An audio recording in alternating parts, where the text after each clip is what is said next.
What's up, YouTube? Today I want to talk about how to prevent more issues like the Colorado shooting and the horrific tragedy that happened.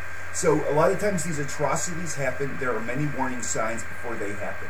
So first of all, how can we help our communities and prevent more issues like this? Now, first of all, each and every one of you are American citizens. Maybe you're not American, maybe you're British, maybe you're Iranian, maybe you're Chinese, maybe you're from another country. But if you believe that something is going to happen, you have to report suspicious activity. Now, I know you see Crime Stoppers and police cars. You're probably thinking, I'm not going to take the time, or it won't make a difference. But first of all, how are we going to detect this? Well, a lot of times what we have are warning signs. And now in a lot of these behaviors, you will see people that start to show that they are slipping. Now, like in the Columbine massacre, the children were behaving in a power reassertive manner. They were empty.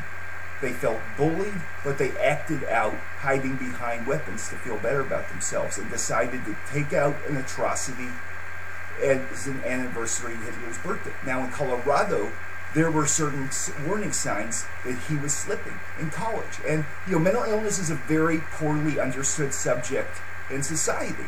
But here are some issues and warning signs we have to pay attention to. If somebody is having trouble sleeping, and they have trouble eating and changes in their behavior, they suddenly have recurring thoughts of suicide and death and negative stuff. If you see sharp changes in somebody's behavior and all of a sudden they don't seem rational. Now, what is rational? Rational means making good judgments, making stuff that makes sense. If somebody is doing weird behaviors all of a sudden and they are suddenly starting to act differently, this is where somebody may need to get help.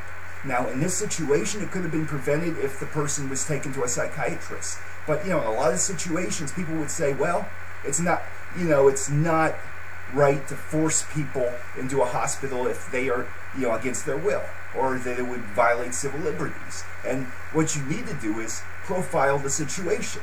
Now, if you believe that somebody is suddenly changing or plotting any kind of thing, now, I don't care if you're a drug dealer, gun dealer, or what. It's your job to protect society, because you know what, that could be your family, it could be your friend's family. If you see somebody get injured in an atrocity like that, it destroys their family. And when their family is destroyed, it destroys a community. And then, people can have chronic depression, have trouble absorbing information, trouble holding a job, and it affects society. And this leads an impact. And so this is a very important subject. Now, this is also a few other ideas. Gun shop owners need to be very good friends with law enforcement. If they believe that somebody is coming to their gun shop for all the wrong reasons, and they see certain psychological cues that somebody is planning something. They may see a guy going in there to get an Uzi, a Tech 9, a Mac 10, an AK, all these weird guns that, it just doesn't make sense, and they're trying to say a story. What you got to do is learn the art of interrogation. Let them talk till they dig themselves into a hole. Let the police know if you think there is something suspicious, because you are just as much of a criminal if you allow these kinds of things to happen, especially if your friend is going to do something and you don't do anything about it. See, this is where, like if you are in college or you are in the work or wherever you are, if you know somebody that has something going on and you think they're planning something, you got to talk to them. And if you know they're planning something, you better get them to a hospital. Say, hey, we're going to, if they are using lots of drugs, say, hey man, I'm going to get some more weed, dude, let's go. And then just totally take them to a hospital and say, okay, I'm concerned about this guy, I think something's going on. This is where, in these kinds of situations, if people get the help they need before they become hyper-irrational, when they have a chemical imbalance in their head, and they do not get a hold of dangerous weapons that they are using for all the wrong reasons, a lot of these would be prevented. And if we could see warning signs in people's behavior, and they start getting less rational, they start getting anger, they start acting anger retaliatory, they start acting out in weird ways all of a sudden, and having changes with behavior, this is a sign that something may happen.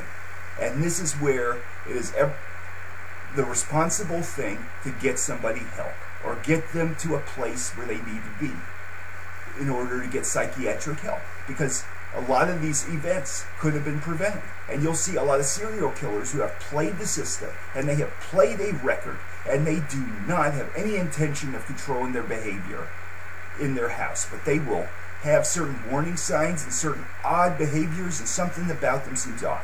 So when you're talking to these people, if they seem to have a different tone and there's something about them just doesn't seem right, report it. Let this go to a hospital. You know, if they're your friend, take them to even the emergency room. Say, I'm concerned about this. Now, this is where, when you see these people and they talk about doing that, you've got to humor it and keep them going and talking to decide if they really are dangerous. The second you yell at them and tell them you're on their case, they're going to shut up and change their behaviors. And like James Holmes probably would have hid all that stuff if he knew they were onto him.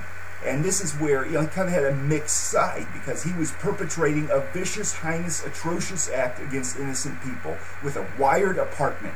But then he goes into the emergency room and into the jail. They got him on Seroquel and antipsychotics, and that's why he looked drowsy in the picture. He's probably schizophrenic, and he was in a stage of psychosis. Now, this is a cue. If you think somebody is not rational and they're suddenly becoming different, then you need to report this, or you need to get them help. And you need to talk to them calmly and say, what's going on? You okay? Like if you're in a situation and you're at a restaurant or a store or wherever and someone's flying off the handle, you kind of take them aside. You got to talk in a calm tone. If you yell at these people, it'll just escalate the situation. We want to de-escalate the situation and hold the peace. So, you know, this is just ideas, and basically you've got to report suspicious activity.